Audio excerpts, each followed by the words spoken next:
I think that the hardest and most difficult moment of self development is actually the beginning. This is because you need to make a huge transition, a huge change. And this change is valuing your opinion more than the opinions of other people. And this is because whenever you're starting something new, whether that's a new skill, a new project, a new hobby, or even maybe just even a new activity, uh, those things usually will be very hard for you and you'll be terrible at them. So I remember when I started going to the gym, I looked horrible. My arms were shaking, right? I wasn't feeling good. I was looking all awkward in the gym. And I remember that others probably look at me like I was some crazy young kid. I remember the same thing happened when I tried to start my first business, and I remember reaching out to people, and I remember how painful it was when they saw how I was struggling with words, how I was struggling with making presentations, how I was struggling with articulating myself. And I think that the reason this first moment is the most difficult one is because we are hardwired to always follow everyone's approval, to always follow what everyone else has to say and what everyone else is thinking. But I think that you need to put your own opinion of yourself higher than the opinions of other people. And I don't mean in a cliche way, because think about it, when you start something new, you're going to suck, you're going to be terrible. And with that, other people are going to judge you. But you have to axiomatically say that this is more important to me than the feeling of discomfort that I get when other people judge me for not being good at this thing.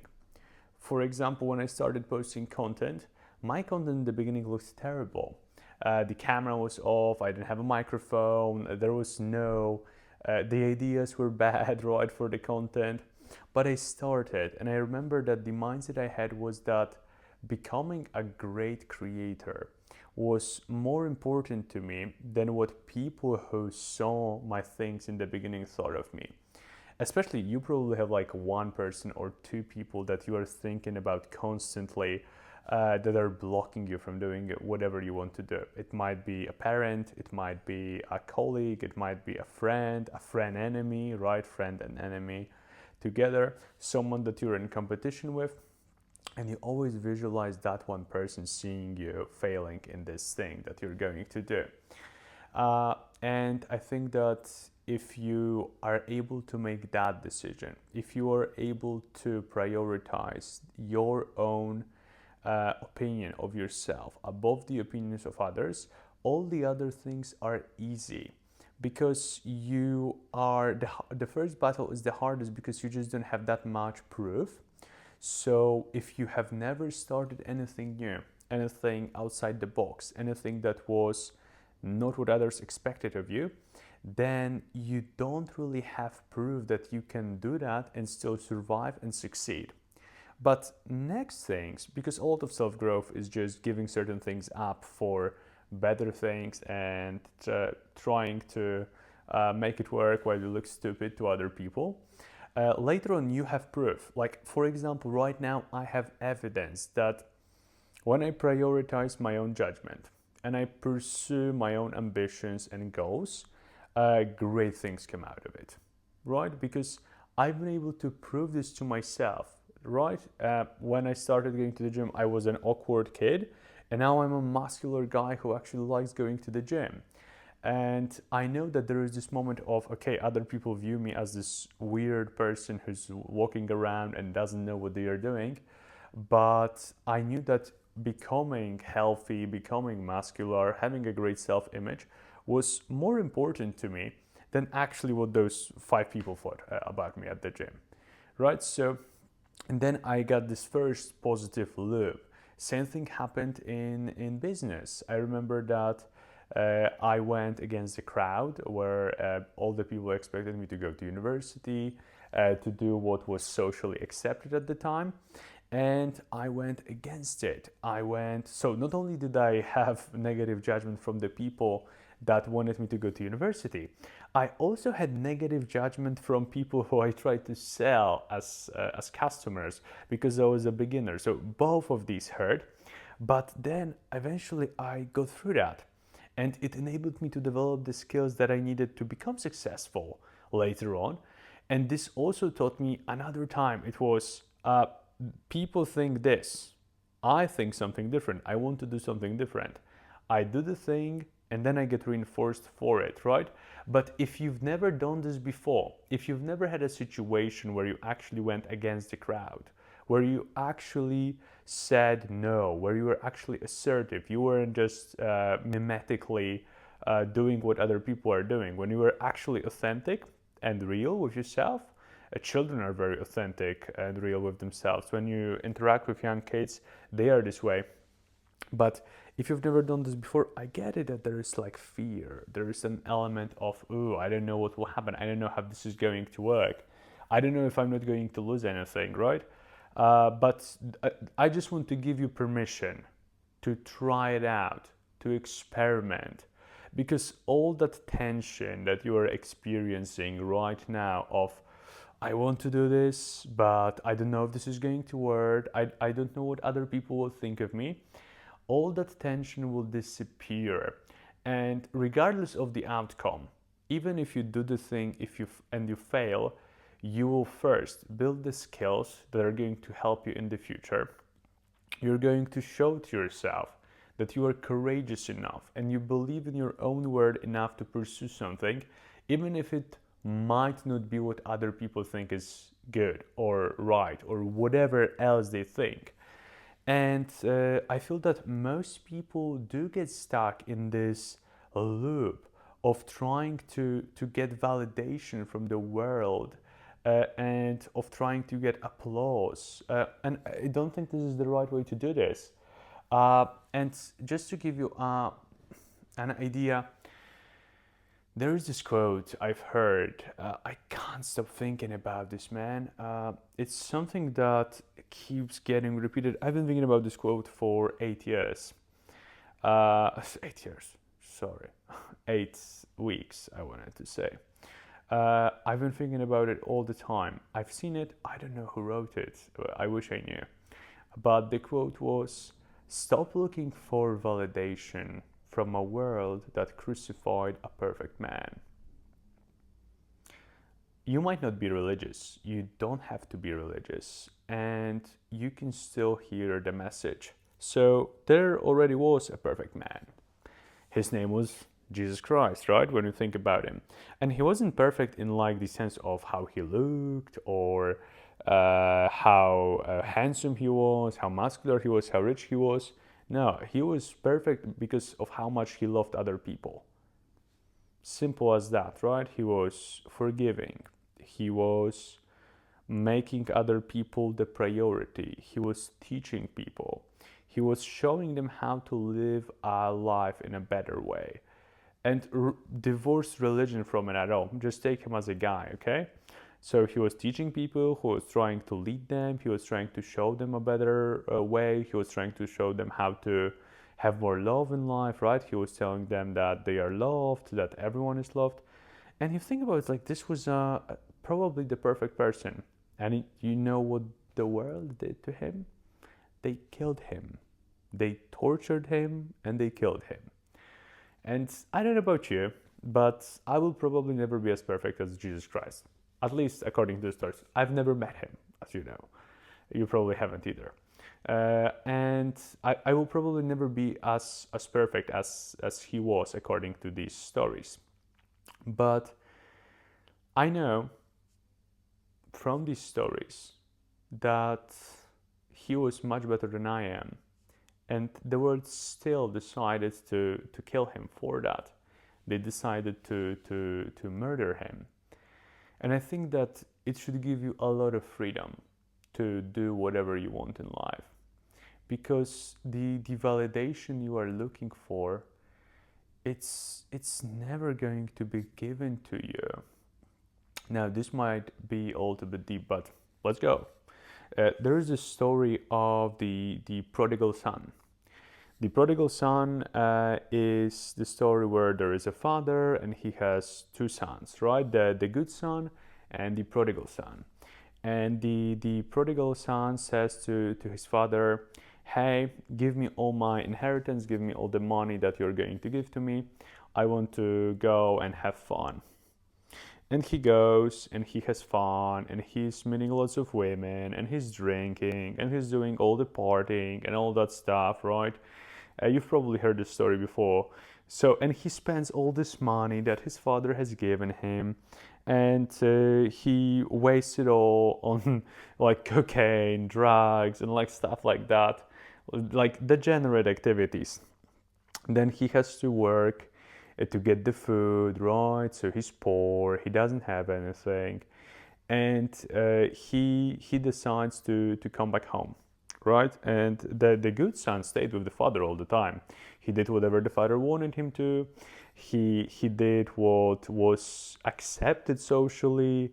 He did what was required of him. Now the good son felt, and so the father gets to know that the prodigal son, the bad son, is coming back, and he says, kill the fattiest cow and kill whatever needs to be done, like prepare the biggest feast of all time. And I think that then what happens is the good son gets angry. He says, Father, I was here all the time. You've never thrown a feast for me. You've never done all of those things for me. This is unfair. Why are you doing this? And the father says to the good son, oh, don't worry about this, and so on.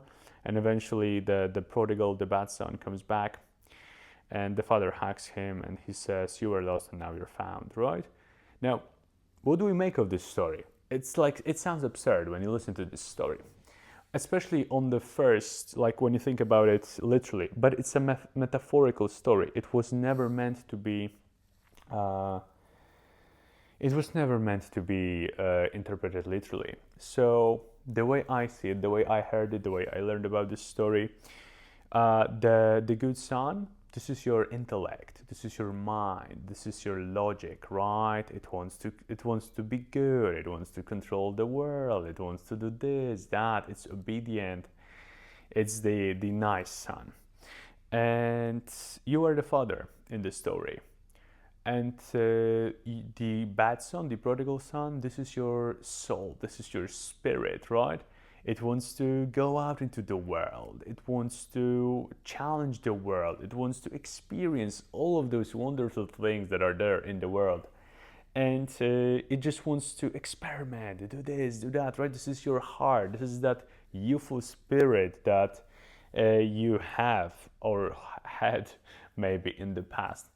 Now, the thing is, your heart, your soul goes away, experiments, experiences the world, but the world doesn't give it what it wanted, right? Because it wanted maybe that validation.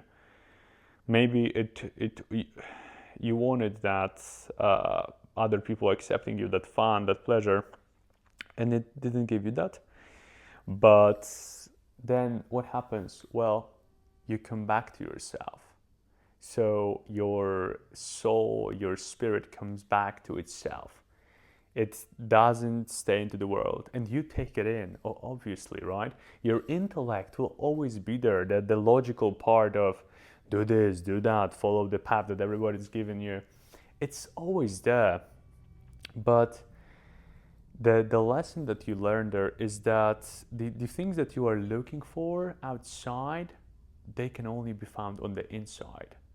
You cannot find validation in the outside world. You can only find validation in the within, in yourself.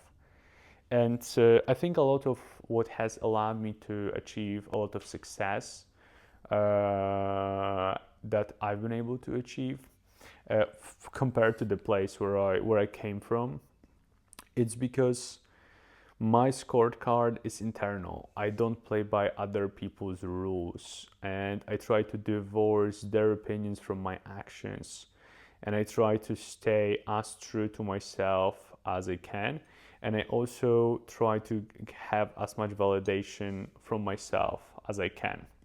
And I try to completely ignore the validation of the outside world, which is very difficult for me. Because naturally you want to be accepted by other people, you want to be liked, you want to have a social status and so on. But I've just learned that this is not the way to play the game. The way to play the game of life is to have an internal scoreboard, have your own standards and values that you uphold, that you pursue, and that guide you, right? So this is the moment where you come back to yourself. This is the moment where you accept yourself. You were lost and now you're found, right? You realize that all the rules these other people gave you were just that. They were rules, and the outside world is not going to give you the validation that you're looking for. Especially when, think about this, when you're playing this game with the outside world of tell me I'm nice, tell me I'm great, tell me I'm good. It's a very dangerous game because the outside world doesn't really care about you. It tries to sell you stuff, it tries to make you feel inferior all the time, like you're not good enough, like there is something missing, like you need the next shoes, the next pants, the next phone, whatever, right?